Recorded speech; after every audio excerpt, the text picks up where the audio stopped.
So I'm here with Luis Reyes. Now, Luis is our chief agronomist, our only agronomist actually at the food bank with that title. And Luis, you've been responsible for so much of our success in recent years. I think of, it was right at the beginning of COVID, so 3 years ago, and decided to build a greenhouse.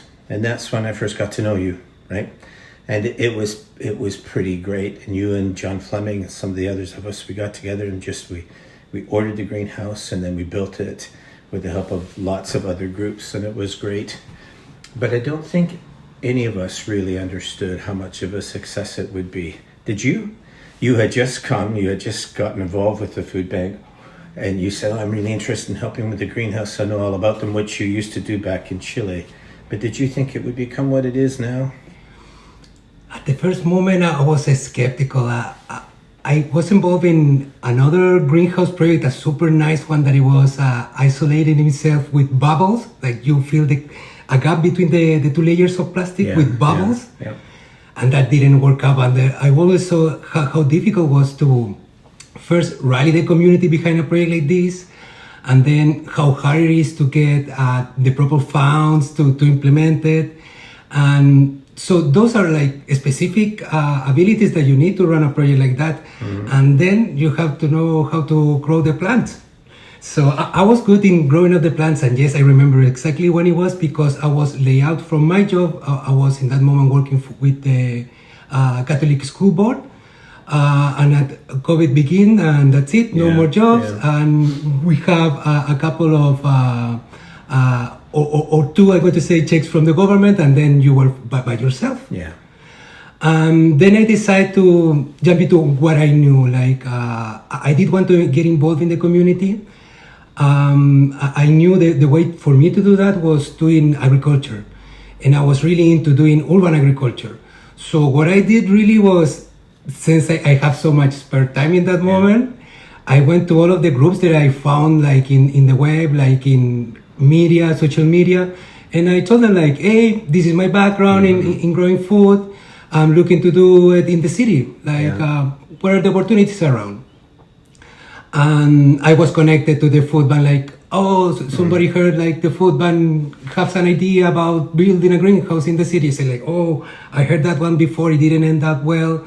And then we interchanged emails, and we met each other. And it worked. And then of course we kind of had things all to ourselves when you think about it. Like the food bank was running full blast at that time, even though it was COVID. We stayed open with cooperation of the health unit to keep giving out food hampers. But as far as the rest of the operation goes, we could really sense that half of the city had shut down, right? And then, so then the greenhouse came in with the metal girders and the plastic sheeting and everything else, and we got going and we got it done. But from the very beginning, Luis, people wanted to come and see it. It was like a physical phenomena at the food bank. And I remember people coming, the media came to take the pictures of it. And we hadn't grown anything yet. You and I were building the benches to put in it. And then we started growing, and the next thing you know, it just began to flourish. And at that point, you then had to learn to get all the balances of everything right. Like there was heat and cold. It grows 12 months a year, that kind of stuff. Was that a lot for you to learn, or did you kind of figure out it went the way you thought it would?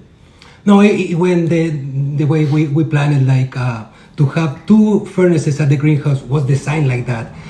To have the double layer of the plastic inflated in between to get a little bit of isolation was designed like that. The 4 fans that are in the top, like circulating, they are doing that circulatory movement. Is that design? And sometimes even the irrigation system that we have is a nice one, because we can inject the fertilizer directly to whenever we're watering.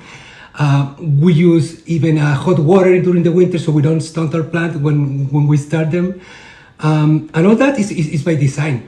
The thing is, like, it's like a chain. Like, if one of those links breaks, you don't have the plants at the end. So for me to do in the growing part, that's what I like. That's what I did in Newfoundland, like growing herbs there for a big wholesale greenhouse there. So I know that I could do it. I was worry about you guys could do it. Like I remember our first meeting, I was like super critical about like you should have a staff for that, like a person like maybe a gardener in your staff that knows this, but you have to go through some parts that the temperature checking, the alarms that you have to check, and this is a living machine, so it can break during night or in winter during, I don't know, 1st of January when nobody can help you, and the only one that can run to the greenhouse is the grower yourself. All of that to keep our plants happy and alive. Yeah. That's right. But you, I think we saw right away that the public is so interested in it that we saw right away for us as a food bank, we were kind of in a new dimension. We were in over our heads with it. So we hired you, we brought you on, and but it seemed to really work out. And the next thing we knew, we had to go through a winter and see what was going to happen there. And I think as much as I loved the spring and the summer and all the green and all the stuff that was there, I mean, I was kind of shocked during the winter at how much the plants grew during the winter season. Now that's because we had heated the greenhouse. I know it's insulated because of the 2 layers of plastic. But really, it was such a delight that in the middle of a COVID winter, when things were kind of bleak here and across Canada with what was going on, here was this little, 1/4 acre of life back there at the food bank that was just thriving. And I think that really brought a lot of people out and interested. And then we came out of the winter and moved into the spring. But I have noticed that, the food bank, part of its responsibilities to help other social agencies. So during that time, it was true that many of the social agencies were struggling during COVID. And suddenly we were providing more fresh food, fresh vegetables to those folks. And, they really appreciated it. But we also set up a partnership, you did, with Fanshawe College, right? They were doing some research and partnering with us. But it seems to me that after COVID ended, that aspect of us helping other groups actually began to really grow. It wasn't so much about us providing food just for our own clients at the greenhouse, right? You were beginning to utilize the greenhouse as a way of helping other organizations get a head start on the spring. How did you do that? What happened? I guess the word spread around that, hey, this nice greenhouse that grows during winter. So the amount of gas that you have to put to heat a structure like that is isolated a little bit, yes, but it's not the house. The heat goes faster than a house. The volume is 3 times the volume of air inside a house, and you have to constantly move it. So to have that during the middle of the winter and give you a kickstart, like I'm going to say probably a month and a half, to have already grown plants at the middle of May, when you want to go outside, when it's clear to go without the frost being something that really worries you. It could happen that there is a frost later, but you know what? We always produce more plants in the greenhouse in case of that. So what we did now was, I guess, tell a couple of growers of community gardens about what about starting your seedlings in the greenhouse. And we did. So that's a way to, because the season is so short, Glen, that's the thing. If you can harvest 2 weeks before you want, if you can extend your season a little bit longer, will be a nice thing for them. But that requires for them to have a small greenhouse, maybe a not heated one, to extend the season. But with our greenhouse in the middle of the city, we can produce the seedlings, the small starter plants, and that allows them to grow faster and a little bit early. That's what happens. So for a lot of it, how early would you say? Do they save like 2 or 3 weeks? Because these things are growing in the greenhouse while the frost is still there, but it's soon to leave. So they can't really plant it outside in their gardens or anything. But while it's in the greenhouse, it's thriving. It's really growing. So then all of a sudden the frost season's over, you transplant the seedlings to wherever it is where the people plant them, and they've already got a 2 or 3 week head start. Is that how it works? Exactly how it works. So for lettuces, instance, like as soon as you can go outside, like that's the early thing, like your leafy greens go outside like super early. And to have like really developed plants in that moment, it really pays up. Like an increased bumper crop at the early season is super nice. Yeah. And we provide that too now. Yeah. And we partner with Fanshawe. They're doing a bit of research with us, which is great. But also, I've really noticed since the pandemic has ended, and some of these groups can really come forward. There's groups like Urban Roots, or The Patch, or Fanshawe itself, or Community Gardens. There really is a desire to see urban agriculture grow in London. The problem was it was difficult during COVID, right? And then it's also very difficult during the winter. You know, what do people do? They can't just go outside in a wintry backyard and do it. But we were able to continue to keep going ahead.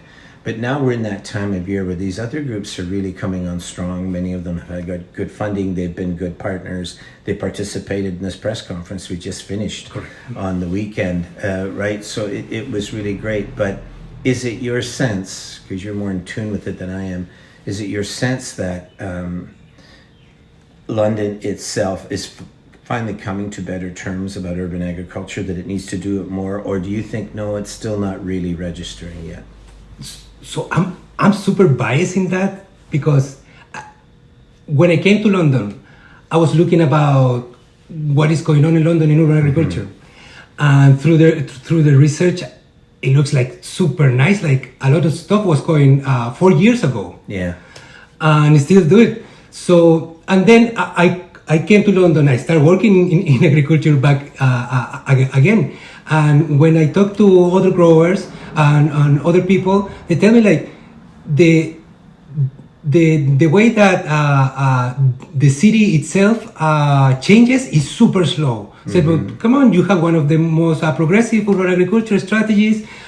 You guys, no, but you know what? It used to be like that all the time.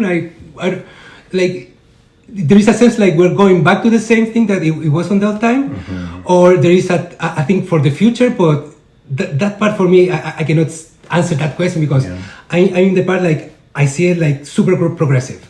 But I also relate to it's not fast enough for most people. Well, I do think the thing that's changed it has been the year since the pandemic has kind of gone, right? When you think about it, I think that as a city, it wants to support urban agriculture and does, but you have special groups that do it, groups like us or the others that we've already mentioned. But the public as a whole is not necessarily there yet. They want to be able to have locally produced fruit, but also sometimes they would rather just buy it at a grocery store, right? It might be cheaper at a grocery store, even though it came from Chile or some other place, right? It seems to me what the pandemic has done is it's really changed that now that it's waned and it's gone away a bit. Then people are realizing just how expensive food has become and how difficult it is. So now all of a sudden, I think that there is an understanding, a better understanding, that if we don't start growing our own, we're going to be in serious trouble in the future. Now, there's other places in the world that have already known that, places in Europe, like Chile, like other places. But in Canada, we kind of had the best of everything. We could just kind of get it all brought into us, and it was sent here and it was in grocery stores and we can purchase. That is now ending. It's not going to fully end. There will always be that choice. But I think it's become clear to people now that having a system like that could be so easily disrupted by something like a pandemic, it would be better to be able to grow our own. So I think that's true. So I think we'll see local growers and others do really well. But it is my sense, Luis, that the average citizen is much more interested in planting a garden. And they have super nice gardens here in town. I go around, I see them, I'm like, oh, this is perfect. Some of them also like food gardens. Like I've seen a lot of those too. That's super nice. Then you see these community urban agriculture groups around the city, and they have a super big presence. So maybe the public expect too much out of them. Like, okay, they do have a super big presence, but we are not so many, really. Like, if you put it in the percentage of the population that is dedicated to agriculture in the world is super low. When you get to Canada, it's even lower. When you get to the city, it's like, what, a 0.01% of the population do agriculture, really? The community gardens, those are 400 to 500 people doing community gardens. here in the city, and in a city of 400,000. So it's when we reach 4% of the population doing urban agriculture, everybody will notice. It will be a different city. Yeah. Like the infrastructure will change a little bit because like now there is realizing in Toronto, the way to capture the water of the buildings through gardens on the top roof now is embedded in their building code. Yeah. Like they do it because they see they save money to the city. They don't overflow their watering system during flood events, and you get food. Yeah. So, and that proves like how forward thinking are our communities. London is not super behind of that. Yeah. We have a super nice framework to work with about, but and I think maybe more inspiration, like more people going into it, like younger generation when they see the price of a lettuce again going super high, like how much it costs to grow lettuce inside and do something like an entrepreneurial a process that, you know what, I go outside and into my garage. I cut the lamps, I put the system, and I can feed my neighbors, and they're going to pay the same price that you get in the grocery store, but since you don't have any intermediaries, you get the whole profit out of that. You have to be creative about this. Like a lot of companies already know this. There is some economies that you can use, like using your own home, but all of that is happening here in London. Like there is a lot of smart people doing this stuff, so I'm really happy about it. Like the next 10 years is going to be, everything's changed, is going to be so fast. Like when the cost of energy really picks up and we cannot afford the price of fuel anymore, the same as electricity is going to change. So then the lighting becomes super easy. Like right now, the prices of the lamps are been steadily going down since 10 years ago, completely like half of the price already. And in the future, we forecast that it's going to be lower. And it's going to be easy to grow at home, where if you go outside and you have only one harvest a year, you can go inside and harvest whatever your lamp allows you 6 times a year during winter. Using the same heating that you're using, you can retrofit other functionalities of the city to grow food in the city. Like there is a waste of energy as a heat that goes into the environment that it can be captured in a way if you're creative about it. Well, it's my sense that the city itself will be coming forward and supporting more of these kind of efforts, because you're right, there's lots of people doing it, but it's not reached the point yet where it's really broken through and is really economically working out in our city. But I think that will come. There's the Food Bites as a show has been running for a year ago. In March it got started, so roughly you're talking 15 months it's been running, and we had to do it all over Zoom at the beginning because of COVID, but we've largely kept that. But as we've moved in and we're moving into the summer, we've just finished the food drive, for instance, which was a huge success. I mean, it was almost 89,000 pounds of food got though, which is a fair bit more than last year, so that was great. But I think you are going to take this program, Food Bites, on a bit of an experiment in the course of the next couple of months, over the summer months. And I think that it's really important to do, because I think people have had a real opportunity with you, Luis, to see what the greenhouse is doing, what the food bank is doing. But these other organizations are pretty special as well. They're in a lot of different areas doing some very, very innovative things. And you're going to go mobile. Is that correct? Is that what you're going to do for the next few weeks? Yes, absolutely. Doing this work, we are an odd bunch, the urban growers, and we all get together and we know each other, and you realize how much you learn from the community. Like the way that we process our compost through the worms, that's from the Western Fair. With worms. The growing in the vertical towers is also from the growing chefs. And a lot of technology is happening here in the city. And since I'm in the food bank with the greenhouse, I got the opportunity to meet these people, and all have amazing stories. And I wanted to do that, to share those stories, to go. I myself, I know I'm going to geek into the little specific, like, how much CO2 put in this condition, or how much light, because I love that. But also I want to showcase their ingenuity. Yeah. Yeah. Well, and there's lots going on that's so different, right? Like, I really think that Londoners need to know that and to support those efforts. But give me an example then. You will be going to Growing Chefs? Well, they do have a vertical garden there in the Western Fair, growing towers. They have a greenhouse also there in the Western Fair. Also in the Western Fair, in the building underground is the wormery there. Right. That's when they get all of the product that is going to the garbage, and the organics can feed it to the worms, and they don't go to the landfill. Yeah. And there are more groups. Like I also want to visit Jeff in the Fancho greenhouse. Yeah. How the new generations are learning this, because that's the thing. Like if you see the programs for education in agriculture, also there are not so many. Yeah. Like and here we're in the zone exactly that is built for that. Like Guelph, so Western Ontario. This is where agriculture and some of these innovation are happening. Mm-hmm. And here are where the schools are. I want to visit them and see what's going on there now. Yeah. So you'll look at things like urban roots, I presume. I am going, yes. And then what about the BIPOC community? You know, Mystery's group. Are you going to go out there? So Mystery is working with the, Black kids that are, she's trying to teach them about diabetes, right? They call it Diabetit. That's the name of their program.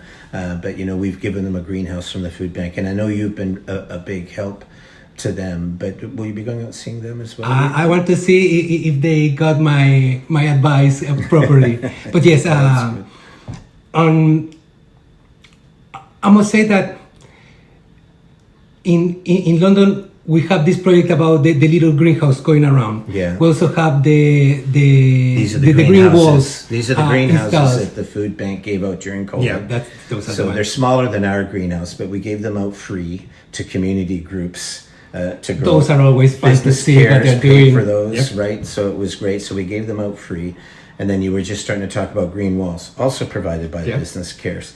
And we've done some videos of that. I might link to some of that here for this show. But it's these pockets of felt that people can hang up and grow their own stuff in. So that's the stuff you're referring to. So you're going to have a look at those and see how they're doing. And I want to showcase how they're doing, because I know one of them was Harvest Twice. We changed one of them, so I haven't seen how it's growing. So probably that's going to be the first thing to jump into. Now, is that one inside? That's the inside one. Yeah. So some use them outside, but others are putting them inside. People like the Better Business Bureau, Innovation Works Downtown. I know there's others that are interested. You set it up for them, which is awesome. But it's inside a building, and it's self-contained. It's a pump that moves the water through, and it is kind of neat when you go and you see them, because they can be a huge wall if you want to do that, but you have the sound of water running. It's almost like you need that kind of music that you hear in a bookshop, right? It just sounds like you're in a garden somewhere. So that technology was first produced for really create this living art, like you put interior plants around, but it doesn't take a stretch to see, like, what if we put some vegetables in that with nice, we like to put the Swiss chard, the rainbow Swiss chards. You have yellows, red, greens, and they look amazing. Yeah. The kale grows super nicely there, like in between. And if you do it with herbs, you have the particularity that the herbs like to be pruned, like little clips all the time, so it's always keeping growing. Yeah. The smell of one of those structures is, you can feel that something is going on in the room, like, and when you hear it also, like the trickling is super. If you have it in an office, the environment gets nicer, like right away. Yeah. So what's interesting about it, though, is that people get these, but what they want to do with it is give the food back to the food bank, or we encourage them. Like if you're in a part of London that has a resource center that needs food for people who are food insecure, go ahead and take it to them. It doesn't all have to come to the food bank, but the people can have these green walls for free, right? And give them out to them. Some, like the organizations, will put 10 of them together and have a whole huge green wall. Others, like my neighbor here that we did a film with you here last year, they just took one or two and they put it up on their fence, and they're doing it that way. But what we're trying to do is twofold. Remind people that as they grow, there are people that don't have the luxury of being able to grow in their own gardens. Many of them are homeless. So it's really difficult, but also we're trying to help urban agriculture to get out there. So you are going to do that for the summer. And I'm a little bit nervous about you doing it. And do you know why? Why, Glen? Well, here's the reason, Luis. You probably do know. When we did the greenhouse, and I filmed these videos with you in the greenhouse, they're only 2 minutes long. I put them out on social media. The next thing, and we put out tons of them. The next thing you know, everybody was all talking about Luis, and nobody mentioned Glen at all, right? So all of a sudden, what's going to happen with this show is that people are going to go, "Oh, where's Luis? Where's Luis?" And I might lose my job as the host of this show because you're so popular. And plus, you know what you're doing, and there's many people that are very keen right now to learn about growing and to learn how to do it, and how to learn how to help families that are food insecure and how they can do it. So I'm just joking, but I'm sure you will do a fantastic job, Luis. It'll be great. And if people want to see what all these different groups are doing, you'll be on site. You won't be doing it, quote, over Zoom. You'll be filming it like we're doing here. Yeah. And that will be great. So we've only got 3-4 minutes left, but in your journey at the food bank, in the last 3 years, you started in Chile, and then you and your family came and went to Newfoundland and worked with greenhouses there. It was just such an interesting story. And then you ended up migrating to London. And also, it was a year ago, you became citizens of Canada. And it's all so great. It's a wonderful thing. But for you and your own journey, we've talked about where you've been, where you are. Do you have ideas as to where you want to go in the future with this kind of knowledge that you have? I do see how the prices of food are going up for fresh food. Yeah. It has to be somewhere that we can link maybe the person that are not able to work in a regular factory environment, but maybe in a modified environment in urban agriculture. Yeah. So we can provide those fresh stuff. Yeah. It has to be social entrepreneurship, thinking out of the box, because we need that. And the thing good about gardening is that you get the gardening treatment like a therapy. Yeah. You get a nice rhythm. That's what I think. No. And you and I had a special meeting this morning with a group here that we can't say what it is yet, but they're going to be doing something really fantastic for the food bank. But it was interesting. They came down to meet with you and I, and we met inside the food bank and talked to them, but the person they wanted to talk to was you. It wasn't me at all, and it's because a lot of it is pretty specific. There's engineering that goes with it. There's other things that happen. And these folks have had to come to you and said, look, we want to do this, but we don't have the know-how. And they come to somebody like me and say, how can we help the food bank? So I talk with them about that. But when it comes to how to actually do it, that's the sweet spot that you're in. Without that knowledge, people will try and probably fail. With the knowledge that you have, along with others from the community, I think that we'll see these things succeed more and more and more. And as London now moves, I think it's going to move into a renaissance time in the next 10 years around it. You just happen to be at that sweet spot of it and possess knowledge. And I think Londoners are more and more, media and others, they're all going to depend on you. Your wife, Kathy, is very similarly trained as you are. They're going to depend on you folks, and it will be great. So I'm so thrilled, Luis, that you're with us and with the food bank. But I think for the community, you always, the health community here was developed by people who were really, really mentally sharp when it came to that. When it comes to the business community, it's the same, the educational community.